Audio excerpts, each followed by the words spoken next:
Well, good morning, everybody. It's Danny and Wanda back from Deep South Homestead. I'm standing here by a plum tree that I have here. Miss Wanda did a video here a while back and talked about half the tree being dead and half of it being alive. And I told her, I says, no. This tree was a wild tree right here that I got out of the woods and planted. And of course, you can see the ramifications of it. Wild trees, plum trees spread everywhere on the ground, and you have to keep them mowed off or they'll just take over everything. What I done was I came in with a wild plum and I grafted, because it had a fork at the ground down here, and I grafted a methyl plum onto the side of it because I really didn't know if their blooming stages would coincide with one another, which they don't. They're like a week apart. But nevertheless, we have little tiny green plums still on some of the blooms there. And the methyl plum, oh my word, it is literally blooming out everywhere. Now, whether we'll have any plums or not, I don't know, but the bees are doing a number on this tree. Now, right beside it here is the mother tree. I actually cut a graft off of this tree and put on that tree is where that one come from. So this is the methyl? Yeah, this is a methyl plum, or that's what it was sold to us as. It's kind of hard to tell. It was a small red plum, about the size of a 50-cent piece. So I'm guessing that that's probably what it was, but I haven't done much pruning on this tree this year because I've been so busy. But it looks like if nothing happens, and we don't get any bad freezes or cold weather or anything in here, this thing is going to be loaded down. If they all take, I mean, I don't have a clue whether or not they're going to take or not, but guys, we are excited just to have plum trees blooming at Deep South Homestead.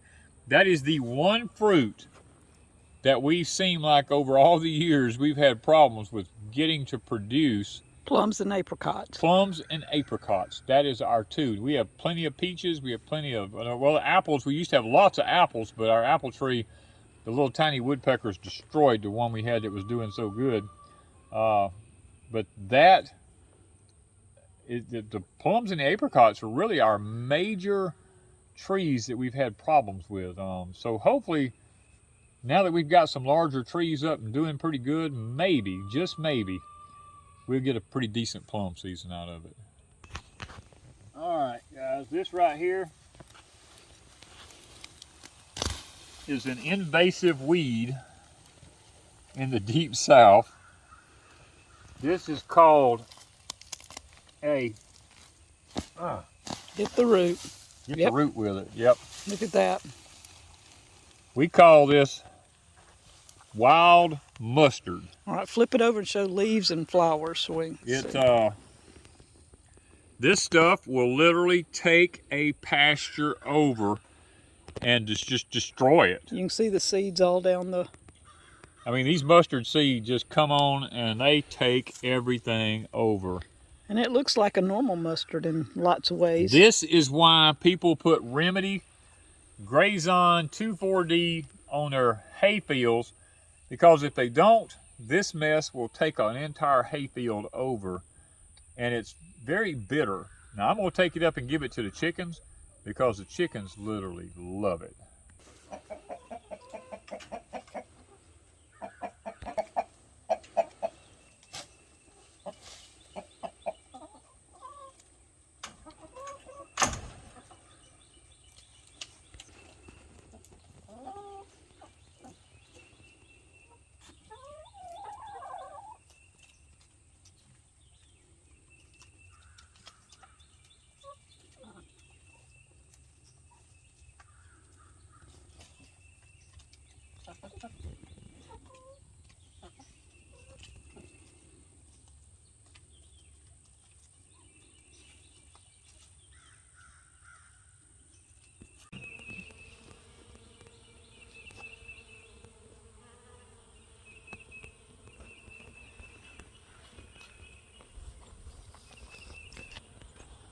Well, guys, looks like the pear trees this year, if we don't get a freeze, are going to be loaded.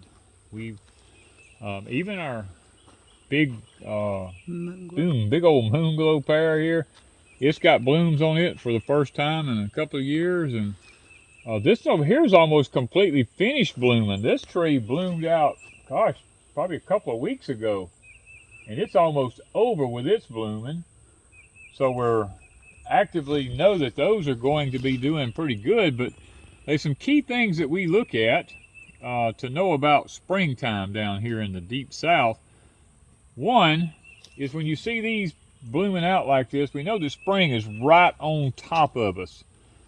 But when we see things like pecans, now this is a pecans, you see how it doesn't have anything on it?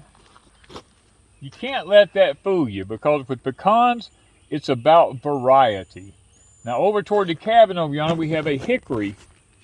That hickory is just now starting to bud. Now this is a different variety of pecan, and it's already putting on the little small stamens and leaves and stuff like that. It's just now fixing to start popping out, getting ready to bloom really, really good with the little blooms that come on pecans. Now when we see this, we automatically know here in the deep south that the real hard freezes are probably over with. They're probably not going to be as, maybe not a bad freeze anymore. Like the crabapple right here behind it, the crabapple is starting to flower out. Usually the crabapples down here doesn't get bit very bad. Another one of those fruit trees is the apple trees down here. When the apple trees start to leaf out and bloom, pretty much all of our cold weather, the severe cold weather, is pretty much over. But now there is one particular tree that when we see it blooming out and leafing out, we pretty much know that we can go ahead and start planting. Now one of the very last trees we have to leaf out and bloom out in the south is the persimmon. Now the wild persimmon, we have a wild one here, we have a wild one over to the side over there. They're already putting on their leaves, getting ready to bloom.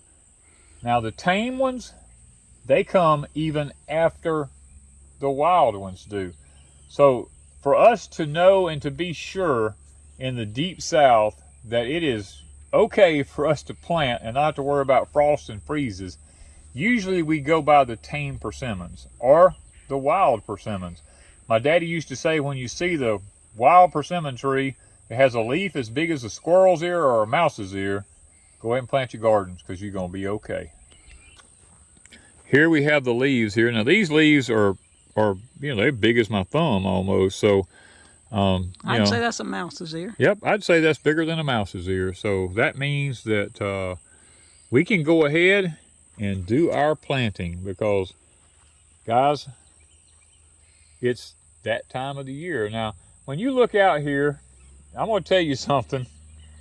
And all around our place here, I mean, it looks horrible. I'm just going to be honest with you. It looks really bad. Not on camera. Not on camera, but the green stuff here, there's tons of like right here, we've got Lespedeze growing here, growing on the ground here. We've got our red clover mixed in with this right here. It's our nitrogen fixers and stuff. This is our sugar cane. And we have all kinds of clover and Lespedeze and all kinds of other different, just wild, people call them weeds. We call them our soil amenders, growing all around the sugar cane in here. And it just looks really, really bad. Normally, in the past, I had to have everything manicured to a T. One of the things that I have learned in the past years of my life is that I don't mow around my fruit trees anymore. Because when you mow around a fruit tree and you cut it up clean around it, or you put mulch around it, or the things, and the mulch may help a little bit rather than hinder it, probably does a little bit more of a helping. But the grass, if you mow the grass around it, or lots of people spray around them and kill any grass, because that's what the agricultural department actually authorizes you to do, to kill the grass around your fruit trees, so that you just got bare soil. I don't advocate that. because what I've learned is if the sun can hit the soil around the bottom of the fruit trees, it tricks the tree into thinking that it's actually warmer than it is. And the tree will put its blooms on because the sun can penetrate the soil. Where if you leave the deep growth, now out there around the blueberry trees, that's probably a good 10, maybe deeper than that, 10 inches deep. Look here, I'll show you, look. Okay, we're up to here. A cubit in Greek measurement was from the tip of your finger to your elbow was 16 inches. So I'm like right here. So it's about 12 inches deep. Well, I actually had my fingers doubled up. It's probably a little bit deeper than that, but or a little bit shallower. So I'm saying probably 10 to 12. Ladybug. Huh? Oh, here, yeah, we have a ladybug right here crawling around. It's actually like 10 to 12 inches deep in mulch around here. Now this is the red clover, which is a serious nitrogen fixer for our blueberries. And by allowing this to actually grow, we are fertilizing our blueberries with nitrogen. Not to mention, when this all goes to seed and I actually cut it back, then I have a deep mulch that I will blow up around my fruit trees and actually benefit them a second time. But now I'm looking out in here, I've got some wild mustards out here that's got mixed in with this. I've got to go get them out of there before they go to seed. And talking about bees, guys, they must be 1,000 bumblebees in these trees here, which tells me there's some serious bumblebee nests around here somewhere. Guys, we have this, I believe they call this Queen Anne's lace. It looks a lot like poison hemlock. Looks like a carrot. Yeah, like a carrot. Some people call it wild carrots, but it's not. It ends up on our property somehow or other, and I try to pull up as many of them as I can and get rid of them because I don't want the stuff becoming invasive on our property here. But I do see a wild mustard. Trying to get these up off of here because if I don't, these things will literally take over.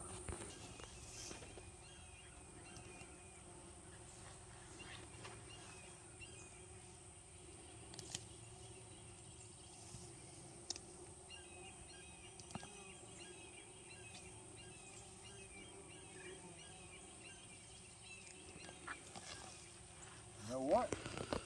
What? Something's been walking through our clover out here like deer because the tops are eat off of it. I don't doubt we got a little deer.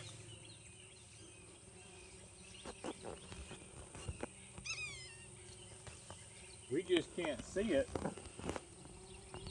because there's so much clover out here, but when you pull it back, you can see the tops of it eat off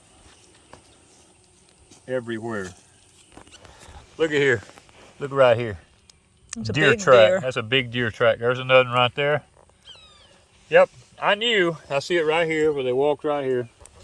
Right in front of you. They Yep. came down that hill. They come down this bank right here, come over here, and they're eating the tops off of our clover in here. Which is okay. I'm not going to fuss about that.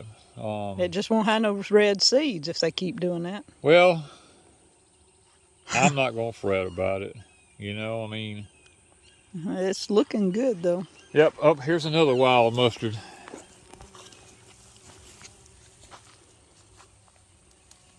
We've almost got it from this side all the way to the other side of the blueberries.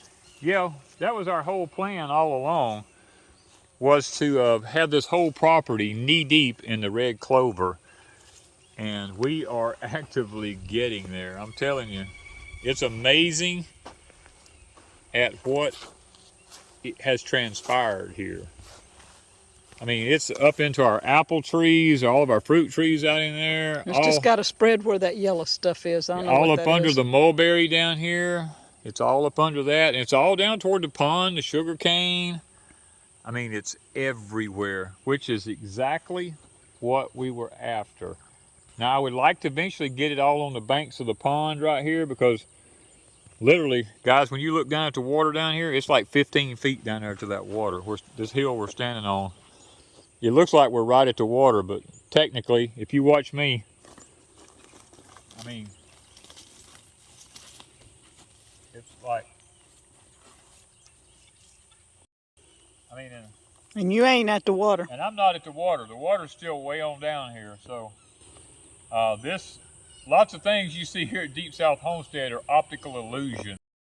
It's not actually what it looks like. Everything is a serious hillside down here. And I'm looking at something right over here. This pine tree is probably going to fall. Because I'm looking at the whole root system, the tap root, all the roots, the dirt's washed out from under all of it in here. And I see Elvis, he's back in here. Guys, this is the pine tree. There's the tap roots, all of it right there. I mean, look at this. There's all the tap roots for that pine tree coming up. Just right above it right here. There's just very little of the tree is actually still in the ground. And then back in this cubby hole back in here is Elvis. I mean, look how far up there. It's like 15 feet up there to that pine tree. That's a deep tap root. It went all the way down to the water underground, and then of course you come here, there's this little cove here. It comes back out, and then it comes around, and then we've got the nook up in here in the pond. There's Wanda's ducks. There's the cement. We had to put that cement in there like that and some stumps, because the water comes off of that hill at like 6 feet wide and 2 or 3 feet deep, and it's starting to do a little erosion there. So we had to put some concrete there to kind of help stop that. But then you look down the beauty of this pond. This thing is it's just gorgeous. Well, guys, when we backed the pond up in here, we had left 2 or 3 trees here. Didn't know if they would survive or not. Well, the water actually killed them because they got a little too close to the water. But I came in here because we started having some erosion issues off the hills up there. All the water comes down through right here. I went ahead and planted 2 willow trees. These are cuttings off of the old willow tree we had in the front up yonder. I actually potted them and got them to grow in here. Plus, I have a little pine tree over to the side right there because we're trying to get as many roots into this hillside right here as we can to prevent any erosion from taking place. And now, of course, once we get right down into this area, everything kind of levels out and we get back pretty close to water level right here. And right in here is where we were having a lot of problem with some water and some erosion. And we've got our clover growing in here now. So this is kind of helping to bind the soil up and hold it and not allow it to do any washing anymore. We've got lots of wild lespedeze growing over here. We also have another wild mustard here. I'm doing my best to keep this stuff from going to seeds. And then of course we got to get in here around these edges and do a little weed eating and stuff like that. Clean the edges of the pond up because the little fish are getting where they kind of hang out here around these edges a pretty good bit now, since we've let it grow up just a little bit. I'm sitting here looking at, we got frogs and everything else in here, which is good for the bass now.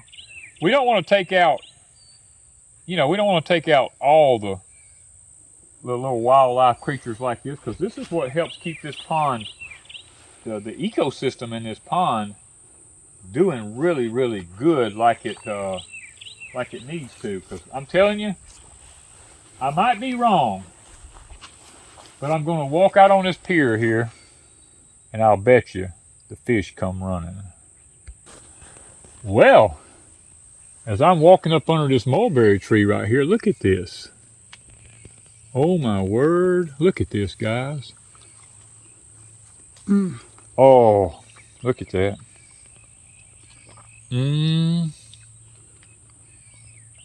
The fish like them too. Yes, they do. Look on the ground. Look on the ground at the mulberries, guys.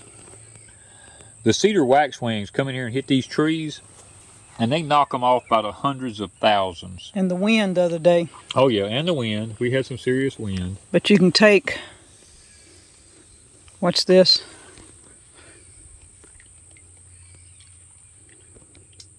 Oh, it's gone. Already gone. That fast. Man, I can make myself sick out here. I love feeding the fish like this.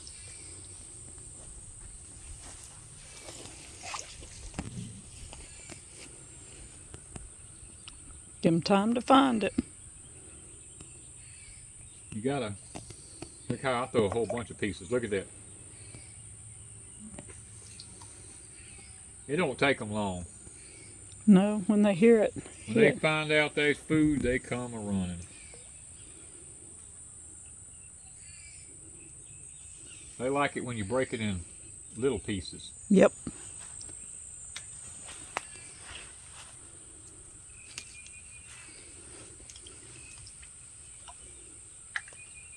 I mean, that fast they go to hitting it.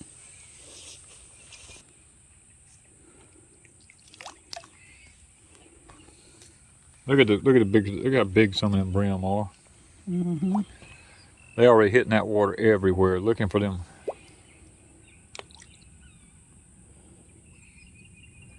They love them some mulberries.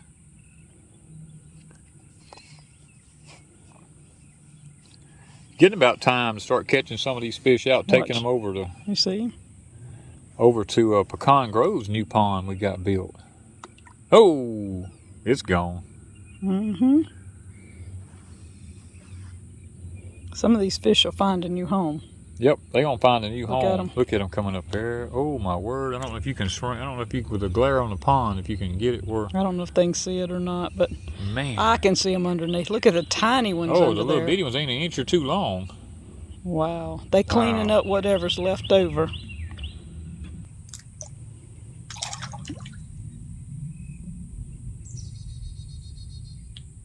Yeah, you can see them. That's some good sized fish. Some nice fish there. Look at those. Look how big they are. Oh my word. That's a big old. Oh, he got. Oh, it's a bass. That was a bass. Oh, that was a nice size one.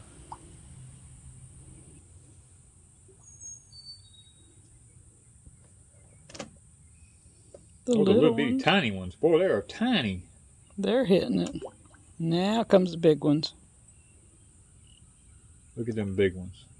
Ooh, you talking about, look at that. That's a nice eating brim there now. Fish fry. Catch me that striped one right there. Yeah, we got 3 different varieties of brim in here. Them little bitty tiny fish. Where's that bass? Look at him. Look at him. Look at that bass. Oh, he's a good 2 or 3 pounder. He's ready to eat. Oh, there comes another one. Look at that. He is ready to eat. Wow. I'm surprised he ain't feeding on them little bitty tiny brim that's all in there. He's probably full. He probably is. But look at the size of them brim. That's some big old brim now. Oh, that bass is hovering right below him. Yeah, I can see him, but I don't know if the camera does, but he is right there. Look. Oh, he swallowed that one. Man, that was a big fish. That was a brim. He was big huge. Old brim. He swallowed the whole thing. It's fun just to watch fish. It is. Lots of fun.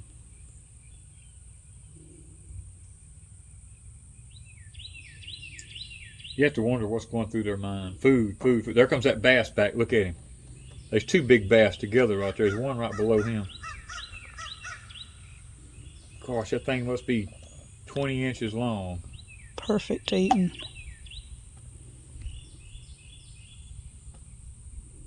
Them brim are so fast. Okay, guys, these are our mineral tubs. Look at the lettuce. Isn't that amazing? That is some beautiful romaine lettuce there. I took some, I always, like, this is what happens. This pot was completely full of dirt. It has this horseradish in it. But now it's done down about 6 inches. This one was full, and it went down. You can see the ring right here. It was down about 6 inches. So I took some of this dirt and moved it over to this one because this one went down to 6 inches. But I'm going to show you something why these keep going down. Let me see if I hope I'm right about this. I hope it shows up. Look right here. I'm going to show you why it keeps going down 6 inches. Let me see if I can get my hands to dig in that dirt, soil, whatever you want to call it. Dirt. Look at this. This is why we have so much success. Look at this. In these pots. Everybody's going to go, oh, you got the jumping worms. No, these are just wigglers in the South. In the South, when you take a wiggler out of the soil, that's why they call them wigglers. Oh, you going to go feed them to the fish? No, I'm just... Yeah, I want to see the fish. You want to see the fish? Yes. Well, this is what's making my soil, my worm castings. Don't take all of them. But take 2 or 3 of them. And there's another little one right there. I mean, look at that. Look at that. This is why our soil here, and look, I put fertilizer in here. I put commercial fertilizer in these pots, and people keep saying, oh, you can't do that. You'll kill everything in there. Miracle Grow. I Miracle Grow them. I do it. Look, guys, it ain't hurt these things a bit. Plus, yeah, if we want to go fishing, I mean, look at this. I can just sit right here. And this is after I've done dug over half of this pot and put over here with tons more worms than this. And you know what? I never put the first worm in this soil. No, we put no worms in I put no worms in this soil. What we do is we push up our brush piles with the tractor and we leave them to rot down. And when they rot down, they turn into soil. And these worms come up out of the soil and get in these trash piles that we have rotted down. We take the bucket on the tractor and go scoop us a bucket full of dirt. We come up here, we sift through it, take the sticks and the wood and the bark and all out of it, and put that soil in here and mix it in with our Schultz potting soil. And when we do that, this is the results. And then you get things like, look at this here. Can you ask, that romaine lettuce has been in there, what, 2 weeks? Maybe. Maybe 2 weeks. And it was about that tall when we got it. This is my white seedless grapes. My hands are dirty. Y'all have to excuse me. I've been digging in the dirt. Look at this. Look up here. All in there. All over here. Guys, I'm excited. Look at this. This is all grapes. All up here. We got it running up now. Look at all of them hanging up here. Down here, it's all bloomed out. Everything's working really, really good. And this is the first pot. This is the first pot. It's about 10 feet from the end of the building here. I told y'all it's closer than that. It originally was. There was one right here, but it died. We had some grazon in a pot here. We didn't realize we had left in here, and it died. So we changed the pot and changed the soil. And I had 2 of them here actually together. So this one kept living. And then we come on down. About middle of the greenhouse, I have one right here I just planted this year. And look at it. It's done coming up. And then I come all the way down to the other end of the greenhouse. And I got another one right here. Now we're going to put up an arbor system here just like we got on the other end. We're going to trellis it across the top. And guys, my dream is to have this whole side of this high tunnel in white seedless grapes. We're going to be grape farmers. Well, I've been a pineapple farmer. Now I'm going to be a grape farmer. Okay, guys. My sweet potatoes, this is my Mr. Owl potatoes here. They are finally, oh, the soil's warm. They're finally starting to pop through the soil. We finally got it up to about 70 degrees in here. We've had some really, really hot days. And they're starting to pop through now. Now I got to get in here and start watering. Of course, right now, I want you to look at this. It is 80 degrees in here with 50% humidity, which the humidity is freaking perfect. And this gauge came from Grower Solutions. Yes. There's a link in the description below. It is for temperature and for humidity. Guys, you really need this in a high tunnel. All right, guys, just as I promised you, I'm going to show you some comparisons. Now, we're in the little tiny 10 by 10 greenhouse here. This is the little bitty greenhouse. Lots of y'all can't afford a big high tunnel, and you wonder will the little greenhouses work. Well, we have one of our mineral tubs here. We have some of our sweet potatoes in it, up on blocks here.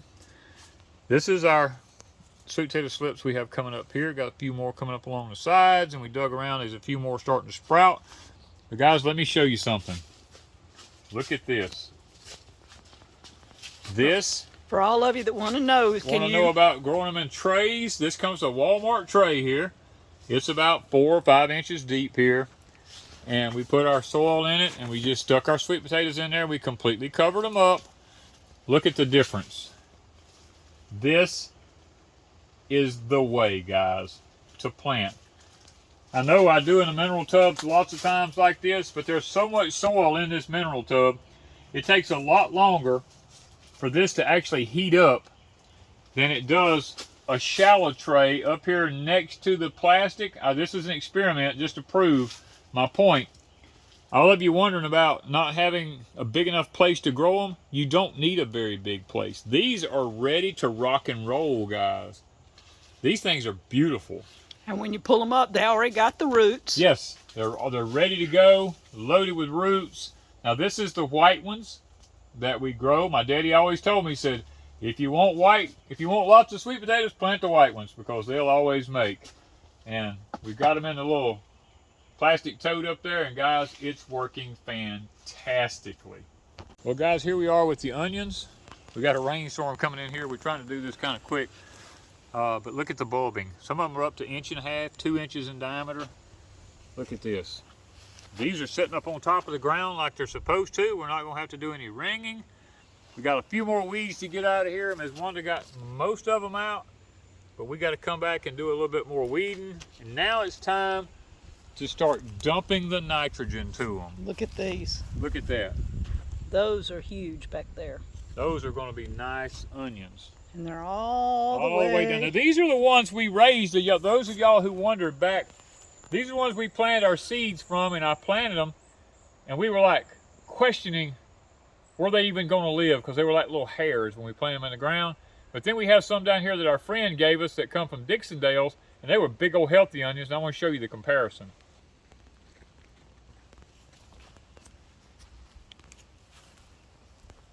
All right, Dixondale's. These are the Dixondale's. These were the big old healthy looking onions. Now you're going to have to ring these. I'm afraid I'm going to have to do some ringing on these. Now that one back there is okay. These are starting to bulb a little bit. Oh yeah, look how pretty. But they got to be ringed. They got to be ringed. Now a lot of people don't believe in it. We've in our zone climate, we've never had an onion unless we rung them. Now those others were doing it on their own, but these aren't. Well, these were planted a little deeper. These have got to have the dirt pulled from them. Look how they're starting to ring up. It's just that they're under the dirt. They're under the dirt, yeah. We gotta. So onions look like they're gonna be a good thing. Well, we'll have some form of onion, whether, will they make huge bulbs or not? I don't know. But that's a good size onion already. That's a good 2-inch onion right there. Yeah, already. They're actually, guys, you can do this, I'm telling you. You can do this stuff.